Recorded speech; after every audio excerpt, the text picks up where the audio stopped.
So I just watched a ton of movies on Prime Video, and I mean a bunch of little known movies that I've just always passed up. I've gone back, watched a bunch of them, some of them terrible. They didn't make this list, but I'm gonna mention them just for fun later in the video. This list does include a low budget cyberpunk flick. We've got an alien invasion movie from Russia and a sniper movie from Ukraine, a horror movie from India based on an old folk legend, and an English gangster movie with kind of a psychological twist that's pretty fantastic. Thanks to Magic Spoon for sponsoring this video, but we're gonna get started with my bottom pick, which actually reminded me of movies like Deliverance without some of the sexual components. In Betrayal, you actually follow a group of 3 brothers out on a hunting trip with their father in the wilds of Scotland, where they execute a plan to kill their very abusive father. And that's not a spoiler, that is literally like the first 5 minutes of this movie. And then after a short round of celebrations and mourning, they realize they've made a massive mistake. They return to the grave, and boy, are they in trouble. Someone apparently knows what they did, and they spend the rest of the movie wandering through the woods trying to figure out who. And this is the type of movie that is just right up my alley, and I think that's why I enjoyed it. This is not one I'd recommend for mass audiences. On one hand, it's very grim, but on the other, it's a bit clunky. Especially as the story progresses and reaches the climax, there's a lot of back and forth that didn't quite work out. You know, the movie's not pitch perfect, and the guy playing the father, I'm sorry, he's just not really menacing at all. So the movie's got its flaws. This is one I recommend, but mostly for people who are already into movies like this. The same goes for my next one, which is far from a good movie, but it's a lot of fun for people who like to have fun watching movies. Operation Endgame. I got a bad feeling about this. You sure that's not just the DTs talking? Follows a plot kind of similar to Smokin' Aces. You've got a bunch of assassins in one place, basically trying to take each other out. You get some really funny comedy actors in this, including Zach Galifianakis. It's the kind of movie you can have a lot of fun watching, but it's also the kind of movie you're likely to forget all about shortly after having watched it. I guess Judgment Day is upon us. Oh my God, we get it. Your name is Judgment. All right, next up, I've got an interesting one. It's a sci-fi / horror flick that was actually crowdfunded, and you can tell this movie was made by people who don't really have any experience making movies, but Monsters of Man does have a lot to offer, especially for anyone interested in this setup. You follow a bunch of tech nerds working for the military, doing an experiment with these new robots that are, human-sized. Obviously, something goes haywire, and one of the robots ends up hunting down like all these villagers and these teachers that are there on like a mission trip. At times it almost turns into like a slasher flick, and it's surprisingly gory, again at times. And it's also super long. It's like well over 2 hours, which is a bit too long to be spending with, quite frankly, actors who don't know how to act very well. But that comes with the territory. That comes with a low-budget movie like this. It requires a bit more effort to get into it, but if you do get into it, I think there's just a lot to enjoy with this movie. If you have trouble getting past some of the extremely low-budget elements to this one, again, it's a little too long to spend with a movie like that, but I personally was impressed with how well this movie actually turned out, considering it was crowdfunded. But I'm really only recommending this to people who can overlook those low-budget qualities, who are also already interested in this Terminator, Predator kind of a setup, because that's what you get with Monsters of Man. You get these Terminator robots out in the jungle in almost a Predator-like setting. It's pretty cool stuff. But next up on the list, we've got a very interesting science fiction movie that does suffer from some budget issues, unfortunately, but if you can look past those, past some of the lower budget qualities of the fix, there's actually a really great story here. Now, this takes place in a future where the air is polluted, nobody can really breathe it, but there is a new drug emerging on the market that will allow you to breathe the air. But as you can imagine, it comes with some side effects. The main character in the movie is actually a supermodel who models for the company, that's got this new drug. But when she accidentally ingests an experimental version of it, or at least too much of it, she begins to go through some really dramatic changes. Now, it does appear to have something in common with flicks like Species, but thematically, this movie's very different. This definitely feels like it's targeted more towards women, and not just because it's a female lead character, but there's a little bit of a soft edge to it, and also some pretty rough edges. But the movie itself is actually pretty accessible. It's not too off-putting or gory or gross. It focuses much more on a relatively interesting story, again, for a sci-fi movie done at this budget level. Now, I've got another one on the list here that is, I gotta say, it's not a good movie, but it's got so many qualities that I enjoy. I still recommend Formula 51 for interested parties. Rules are like arbitrary, made up for people who believe in, like Santa Claus.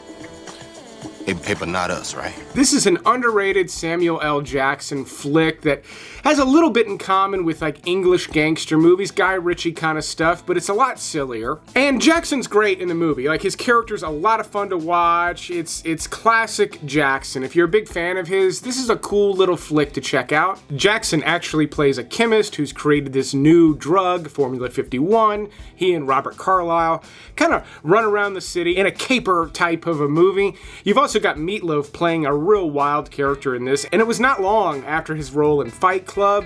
Even though I don't consider this to be a very good movie, Jackson and Meatloaf both make it worth watching for me. You ain't seen nothing yet. Next up, I've got a grim movie from New Zealand, and it's a recent release titled Coming Home in the Dark.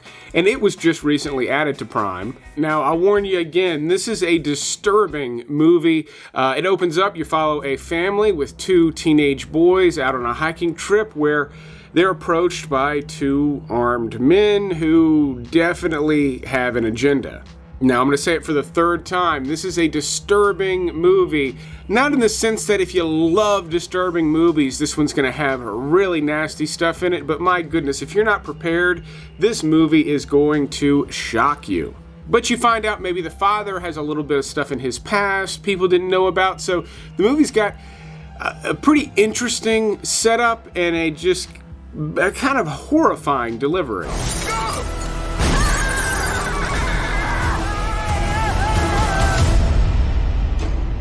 You just never know where the day's gonna take you. My next one's going to require a little bit of an explanation. It's a weird one in a bunch of different ways. It's from Russia, and it's an interesting movie about a UFO crash. As you can see, a massive flying object crashes into the city, and that's just the start of the movie. And this ends up kind of feeling like a big, epic Michael Bay style movie from Russia. Then there's kind of a twist in it that makes it almost feel like a kid's movie at times. At least an American kid's movie, a fish out of water kind of a movie.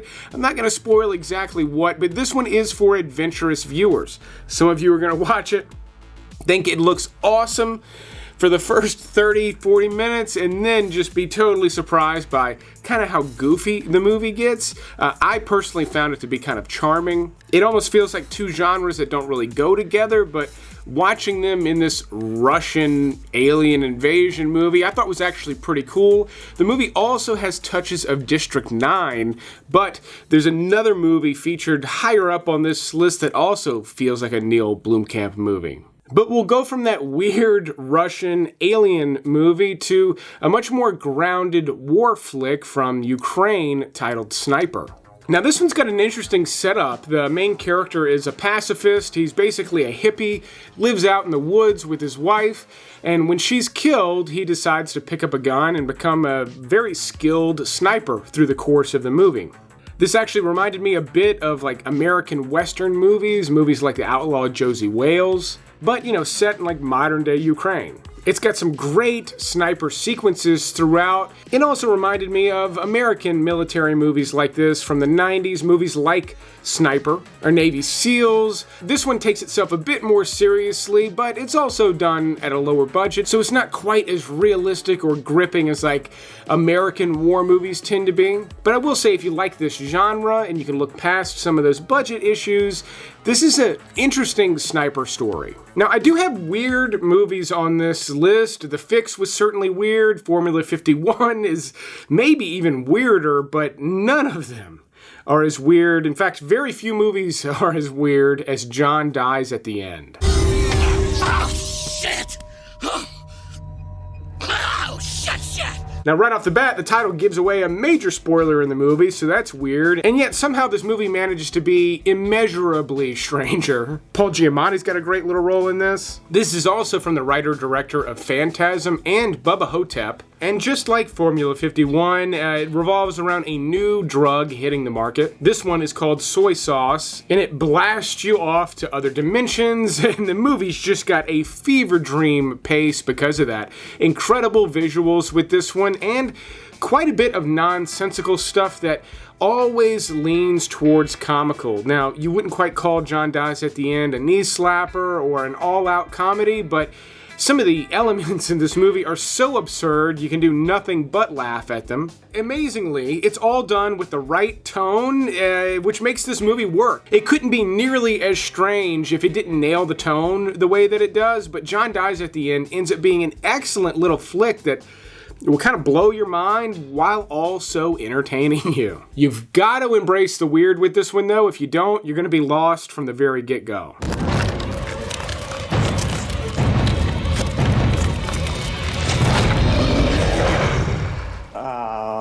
Right? Now, my next one can be pretty upsetting as well, but it is PG rated. However, I don't really know that this one's for family viewing. It's titled Lost on a Mountain in Maine. This is also a fairly recent release, and it's based on the true story of a boy, 12-year-old boy, actually, who got lost on a mountain in Maine in 1939 for 12 days. And the movie does a great job of explaining just how dangerous and deadly that actually was. It was a mountain with a lot of fog and storms and just really dangerous conditions. The movie also features some interviews from people who were involved in the search. As you can imagine, they're quite old in these interviews. In fact, I think the interview tapes are pretty old in this movie. This also didn't feel like a wilderness survival movie. This boy's not really out in the woods figuring out how to make lean-tos and survival gear. I mean, he's literally just surviving the elements. And about half the movie involves the search effort as well. It's just a fantastic movie based on a true story that is really well done. It just didn't really get much attention at all, like most of the movies on this list. And then we've got the other sci-fi flick that I said was a little more like a Neil Blomkamp flick. In fact, Kill Command feels kind of like an underfunded Neil Blomkamp flick. What are they? They're called SAR. Study, Analyze, Reprogram. They learn. Like us. This takes place pretty far in the future. You're on a military operation. They're given this new robot to assist them. She's actually played by Vanessa Kirby. Most of you know her from the Mission Impossible movies. And they're out on like a training mission, taking out these other robots where they begin to be hunted down by this massive rogue robot, very similar to the ones in Monsters of Men. This movie's a lot more exciting. Vanessa Kirby's character is actually really interesting, the way she kind of functions on this team. And there's quite a bit of action in this movie as well, some really cool sci-fi elements. It's got almost like a Black Mirror type vibe at times, while also feeling kind of like a 90s action movie. In fact, if I got you interested in Monsters of Man, Kill Command might be a better place to start. Now, while I do have some movies on this list that do deal with some pretty serious themes, none of the movies are quite as serious as my next pick, Beirut. Years before I heard the term mutually assured destruction, I was very familiar with it growing up in that house. Now, I honestly don't know why this one went so underrated. It is a fantastic drama. It stars John Hamm and Rosamund Pike, even though she's hardly in the movie. And the movie is mostly about a hostage negotiation, a sort of prolonged hostage negotiation. This is based on a true story, and Jon Hamm plays a former U.S. diplomat sent into Beirut during the Civil War in order to extract somebody he used to actually be pretty close with. What's so great about this is it's got all the touches of a realistic spy movie, but you're following a guy who doesn't really have a lot of experience with this. He's mostly experienced with negotiating, but not in situations like this, and the movie ends up being really intense because of that. It's got several sequences that are just absolutely breathtaking, and even though there is a bit of action in this movie, it's mostly like a CIA procedural type movie, and I think it only works because it's led off by somebody like Jon Hamm. 2,000 years of revenge, vendetta, murder. Welcome to Beirut. Now, next up, I've got one from China that is definitely going to appeal to anyone who is a fan of movies like Crouching Tiger, Hidden Dragon, Hero, or The House of Flying Daggers. And Shadow has a unique style. It's almost done in black and white. It's filmed in color, but all of the costumes and sets are all grayscale, and it makes for an interesting viewing experience. It almost tricks your eyes. And just like those other movies I mentioned, it is just an epic Chinese historical drama / action movie. Like, there's multiple fight sequences in this that are just absolutely breathtaking. And again, just like those other movies, it's got kind of a fantasy element to it that really just elevates it and makes it an entertaining spectacle. Now, you will have to read subtitles for this one, but again, if you're a fan of those movies I mentioned up at the top, you have to see Shadow.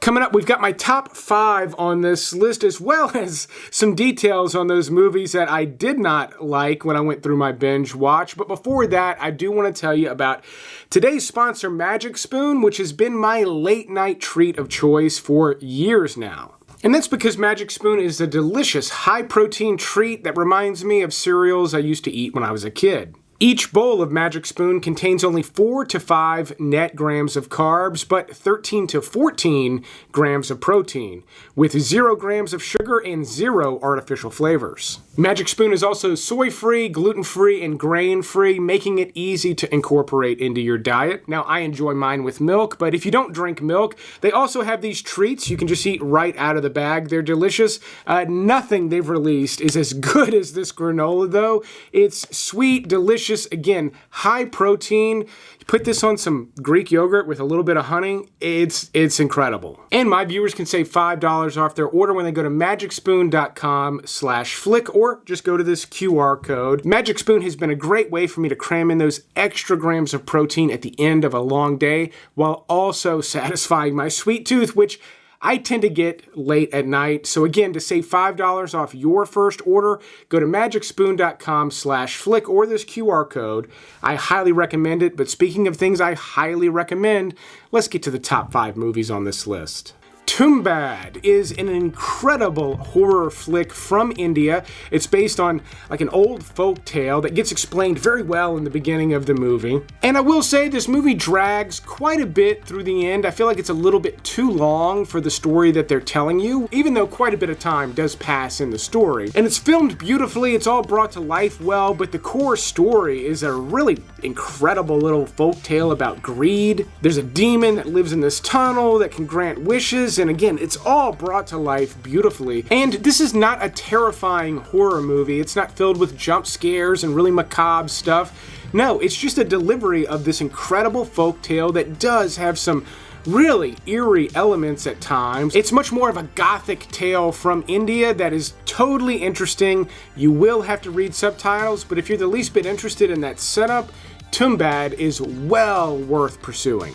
I know I've recommended this movie recently, but it found a place on this list because it's so wild, so weird, so raunchy, and stars one of my favorite actors, Sam Rockwell, in Choke. Now, in this movie, he plays a sex addict. Not a kind of struggling one, just like a full-blown... I mean, the movie's wild. There's multiple just bizarre sex scenes in this flick. And Sam Rockwell's character is just completely unhinged. I mean, he's just a wild man in this movie. It's got a weird vibe at times, but also just a really lively one at times as well. It does deal with the sex addiction thing in a pretty heavy way, not through the whole movie. It's actually quite funny for a lot of the movie, but it ultimately has something pretty significant to say. This is based on a book by Chuck Palahniuk, who also wrote Fight Club. And don't go into this one expecting any kind of Fight Club vibe. It's got a very different feel to it, but if you're a fan of Sam Rockwell like I am, this movie is a must watch as long as you're not sensitive in any kind of way. What time do you get off? You don't have to do that. What? Try to have sex with me. Oh, I really do. Now, before my top picks, I said I would tell you about some of the ones I watched that I did not like. One of them started off good. It's titled Occupation. It actually started off just as good as Attraction. It's this massive alien invasion movie. I was actually really into it. It had a good look to it. It really feels like a Michael Bay movie. And then you get a look at the aliens, and they're basically just people in these armored costumes. It makes it kind of look like a kid's movie, almost like a Power Rangers type thing. And then you get a look at what the aliens actually look like underneath, and oh my god. Like, if I was hosting a haunted house at my house and that thing was standing in the corner, I'd be embarrassed. Like, I don't understand how they made the aliens look like this in this movie. It completely took me out of it. And then one that was just a bit disappointing was Mafia Wars. I don't really know what I was expecting with this one. It stars Tom Welling from Smallville in this like undercover CIA, almost Mission Impossible type of a setup. But man, this thing just goes nowhere. I kept waiting for it. I wanted to like this movie, but it's just a lot of people talking at each other, kind of giving half-assed performances, and ultimately not really driving the story anywhere. So I was kind of bummed. I wanted to like this movie, but I was not as bummed as I was when I watched Paradox Effect. This stars Olga Kurylenko and has a very interesting setup, which is why I was disappointed with it. She desperately needs to get to her child when she gets basically kidnapped by an undercover cop who explains that one of his kids has been kidnapped, and they basically have to team up to help each other even though they've got very different goals, and they have to help each other commit some crimes in order to pay back this gangster played by Harvey Keitel. So again, I love all the elements of this movie. It's got some chase sequences, but they make way too many ridiculous decisions that just completely took me out of this movie. I tried to be forgiving and just could not keep up with it. So I was so bummed this movie didn't work out because I was really excited for it, but those were no-goes for me. So what kind of stuff do you do? I collect hobbies.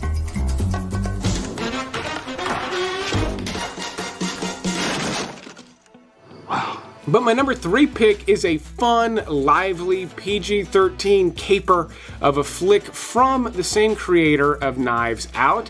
It's titled The Brothers Bloom. This stars Adrian Brody and Mark Ruffalo as a couple of brother con men. Their Mark in this movie is a wealthy woman played by Rachel Weisz. She's an interesting character in this flick. She's got like a million hobbies because she's this bored, wealthy heiress.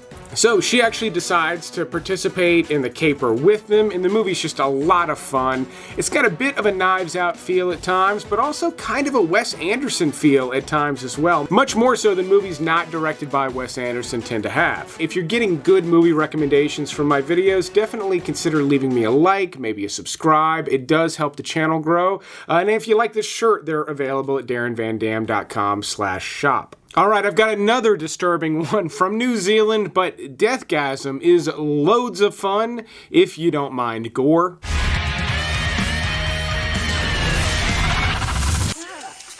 Jesus! It's piss. So this movie's an absolute hoot. You follow some teenage boys in a metal band. They come across this sheet music. When they play it, it summons a bunch of demons. The movie plays out a lot like a zombie movie, very much like Shaun of the Dead. It's just as fun. It's a bit raunchier at times, and all the metal humor is really hilarious as well. There's a bunch of practical effects, a fun story. And again, the it's just a blast. Like, it nails the tone and it's consistent all the way through. It's a real gem. If you yourself are a metalhead, the movie is a must watch. But even if you're just kind of interested in the setup or you're a fan of Shaun of the Dead, I would say this is also a must watch, which is, you know, why it's ranked so high on the list. Hey, can I ask you a question? You have any friends, man? And then we've got a British gangster movie that is unlike any other British gangster movie you're ever gonna see. And it's directed by Steven Soderbergh before he was famous.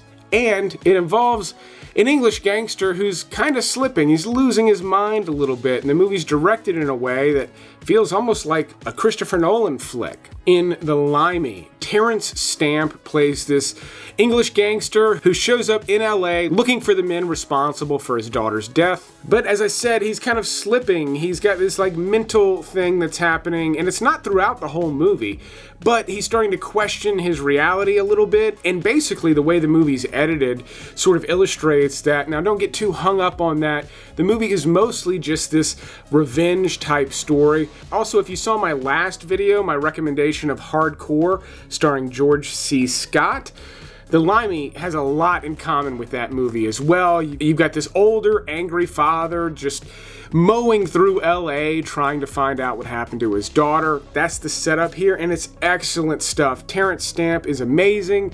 The movie's got a bit of action in it, a bunch of intrigue, and again, that kind of interesting Steven Soderbergh editing trick that just is a cherry on top of an already excellent movie. Here's a recap of the full list. Don't forget to check this on every video. I'll show you where else you might be able to stream these, because they will disappear from Prime Video eventually. Thanks again to Magic Spoon. Don't forget to go check out their link in the video description, but I will keep making these videos as long as y'all keep watching them. Thanks for checking out this Prime Video episode, and you will see me on the next one.